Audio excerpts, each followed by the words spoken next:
बघा, आम्ही ग्रामीण भागामध्ये या सभा घेत आहोत. जातनिहाय जनगणना झाली पाहिजे, ओबीसीनी एकत्रित आलं पाहिजे. आपलं जे आरक्षण संपवलंय, आपलं जे आपल्याला बजेटरी तरतूद करत नाहीत, आपल्या मागण्या मान्य करत नाहीत, आपल्या वेगवेगळ्या जात समूहांच्या नावानं जी आर्थिक विकास महामंडळ या शासनानं घोषित केली, त्याला अध्यक्ष भेटत नाही, त्याला कार्यालय भेटत नाही, त्याला एक साधा शिपाई सुद्धा भेटत नाही, त्याला बजेट भेटत नाही. पण जरांगेंनी आंदोलन जाहीर केलं की त्यांना 750 कोटी रुपयांची घोषणा होते, त्यातले 150 कोटी रुपये लगेच त्यांना वर्ग होतात.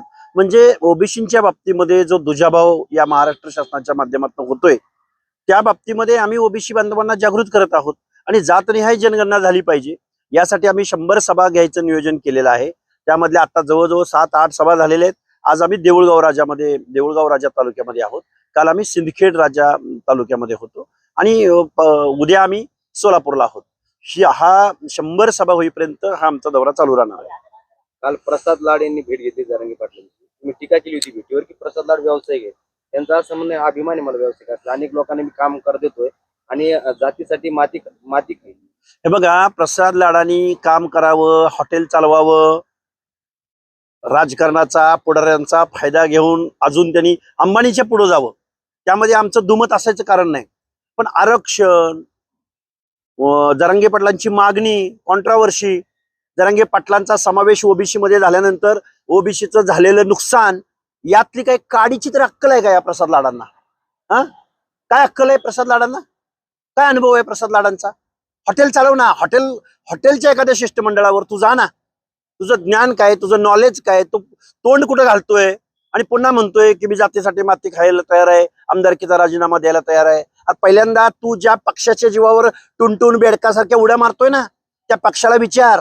माधवनं काय केलं, ओबीसीनी काय केलं? भटाबामणांच्या पार्टीला गावगाड्यातल्या वाड्या वस्त्या तांड्यावरती कोण घेऊन गेलं? त्यामुळं तू नुसत्या काय ते ग्रामीण भागामध्ये म्हणतात आयत्या पिठावर रेगोट्या मारणं. भाजप वाढवण्यासाठी, भाजप मोठी करण्यासाठी कोण खपलंय, कोण माणसं होती, याचा थोडा अभ्यास वाढव. तुला काय कळणार हॉटेल व्यावसायिकाला? म्हणून मी हॉटेल व्यावसायिक म्हणालो. अरे त्या जरांगे पाटलाकडं जस्टिस येऊन गेले, सचिव येऊन गेले, अटॉर्नी जनरल येऊन गेले, मुख्यमंत्री येऊन गेले, एकनाथरावजी शिंदे साहेब, तरी पण त्याला फरक पडला नाही. आणि तू हॉटेल चालवणारा, झाडू पोचा करणारा, तुझ्याने तो फरक पडत असतो का? त्यामुळं लाडानी आपलं जे काय तुमचं क्षेत्र आहे, आणि तुम्ही काय 1 लाख लोकांना रोजगार दिलाय का? तुम्हाला नोबेल पुरस्कार मिळावा शांततेचा. एवढ्या मोठ्या लोकांना तुम्ही रोजगार उपलब्ध करून देणारा एवढा महान व्यक्ती, त्याची लिस्ट एकदा उद्या जाहीर करा. काही बोलायचं राव. तुमचा काही गैरसमज झाला असेल तर तुम्हाला देखील आमचा गैरसमज झालाय. भाजपनं ओबीसीचं आरक्षण संपवलंय. या प्रश्नाचं उत्तर प्रसाद लाडांनी द्यावं किंवा सरकार चालवणाऱ्या प्रसाद लाडांच्या नेत्यांनी द्यावं. गेलंय आमचं आज ओबीसीचं आरक्षण. आमचा आरोप आहे तुमच्यावरती. हा आमचा गैरसमज नाही, समज आहे. त्याचे पुरावे सगळे देतो प्रसाद लाडांना. जरांगे पाटील असं म्हणले काल की जेव्हा मंडल आयोग लागू झाला तेव्हा लोकसंख्या ओबीसीची कमी होती, मग मात्र 1954 ला अचानकपणे 60% कशी ओबीसी झाली? अरे ती इंग्रजांनी, अरे जरांग्या खुळखुळ्या, तुला अक्कल नावाचा प्रकार नाही. ही जी आकडेवारी सांगितली जाते ती 1931च्या इंग्रजांच्या कास्ट वाईज सेन्ससच्या आधारावर सांगितली जाते. त्यामुळं 1960च्या लोकसंख्येचा बेस आहे आणि नॅचरल जी संख्या वाढते तीच असणार ना. त्यामुळे जरांगेला आणि काय म्हणतो तू मंडल आयोग आणि ही या जाती न अभ्यास करता गेल्या. अरे 9 जजेसचं खंडपीठ बसलं होतं. त्या 9 जजेसच्या खंडपीठासमोर ताऊन सुलाकून मंडल आयोग इम्प्लिमेंट झालाय. सुप्रीम कोर्टाच्या निर्देशानं झालाय. देशभरातल्या प्रत्येक राज्यात इम्प्लिमेंट झालाय.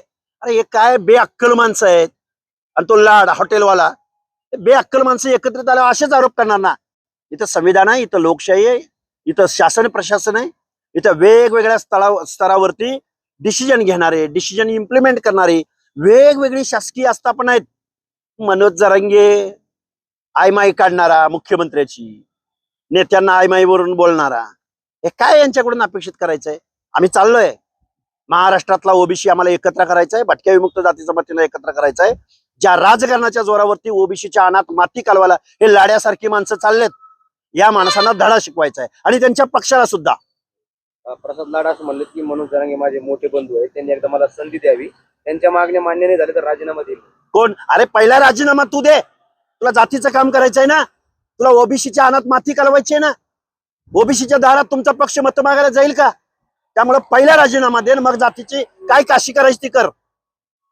तू आमच्या मतावर तुझा पक्ष सत्तेत येणार, तो पक्ष तुला आमदार करणार आणि तू पुढे पुढे येऊन चोदेगिरी करणार का? त्यामुळं आम्ही आमची भाषा अजून आम्ही संयमात बोलतो. अजून आम्ही लोकशाहीमध्ये जी भाषा अपेक्षित आहे त्या भाषेत बोलतोय. आम्ही आमच्या अवकातीवर आलो ना तर या लाडला आणि या जरांगेला पळता भुई थोडी होईल.